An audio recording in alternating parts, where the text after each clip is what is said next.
ଶୁଣନ୍ତୁ, ମୁଁ ହେଉଛି ବିଜୁ ଜନତା ଦଳର ପ୍ରତିଷ୍ଠାତା ସଦସ୍ୟ। ମୋର ପ୍ରିୟ ନେତା ହେଉଛନ୍ତି ଶ୍ରୀଯୁକ୍ତ ନବୀନ ପଟ୍ଟନାୟକ। ମୋ ପ୍ରିୟ ଦଳ ହେଉଛି ବିଜୁ ଜନତା ଦଳ।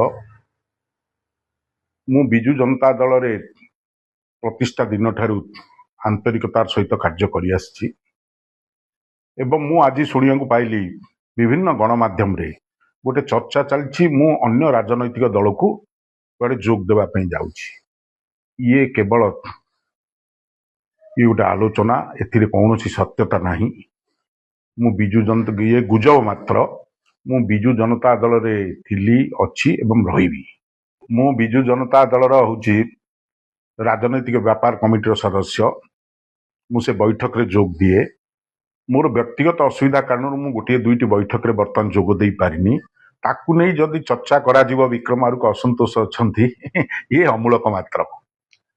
ମୁଁ ବିଜୁ ଜନତା ଦଳରେ ରହିଛି। ମୋ ପ୍ରିୟ ନେତା ନବୀନ ପଟ୍ଟନାୟକ ଏବଂ ମୁଁ ତାଙ୍କ ନେତୃତ୍ୱରେ କାର୍ଯ୍ୟ କରୁଛି, ଆଗାମୀ ଦିନରେ ମଧ୍ୟ କାର୍ଯ୍ୟ କରିବି।